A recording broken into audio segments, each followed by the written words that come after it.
Bienvenue au Maroc. Alors, un petit mot sur le football marocain que vous connaissez très bien.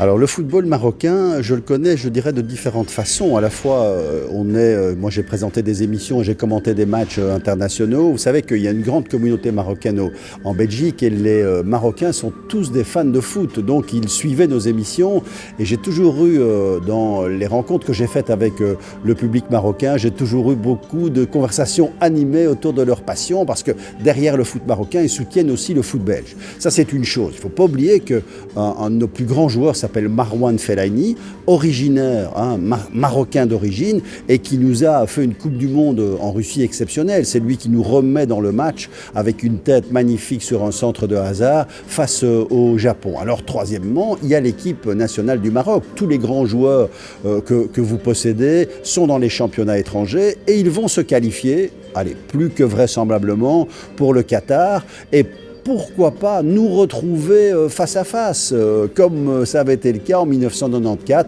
à la Coupe du Monde aux États-Unis, où nous avions gagné, mais d'extrême justesse. Et donc, voilà, on a aussi pris des leçons. Je me souviens d'une défaite, on a été battu 1-4 chez nous par le Maroc.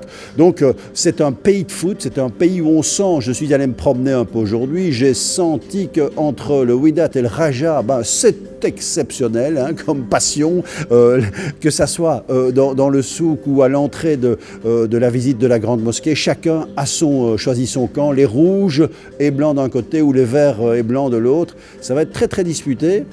Et c'est très serré. Je pense que le Wydad est en tête avec le match de retard qu'il a joué. Donc, grande culture du foot au Maroc, grande passion. Et donc, cette passion-là, c'est bien de la partager.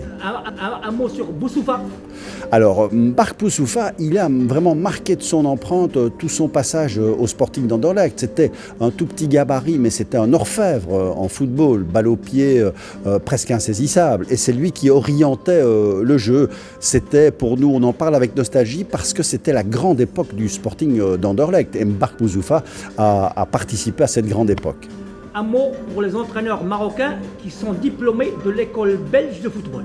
Alors, l'école belge de football est une école de référence. Et les entraîneurs marocains qui ont suivi ce cursus-là, je pense, qui s'inspirent dans l'école belge des grandes tendances européennes du football, eh bien les entraîneurs marocains sont sortis plus forts, je pense, de cette démarche. Et cet enrichissement mutuel, je pense qu'on doit essayer de continuer à aller dans ce sens. Et pourquoi pas, dans des rencontres comme celle-là, initier aussi des rencontres sportives. On va le suggérer à l'organisatrice. Un dernier mot sur votre présence au Maroc. Vous êtes dans un contexte de...